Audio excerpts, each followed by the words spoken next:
Sepanjang 14 hari berkempen, polis menerima 90 laporan dengan 25 kertas siasatan dibuka membabitkan pelbagai kesalahan. Ketua Polis Negara Tan Sri Muhammad Khalid Ismail berkata, kes bagaimanapun tidak membabitkan calon pilihan raya mahupun pemimpin mana-mana parti.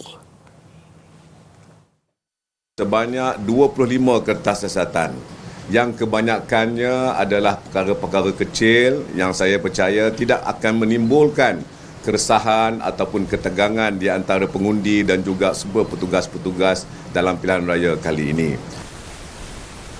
Kes disiasat mengikut Akta Kesalahan Pilihan Raya, Akta Hasutan serta Akta Komunikasi dan Multimedia.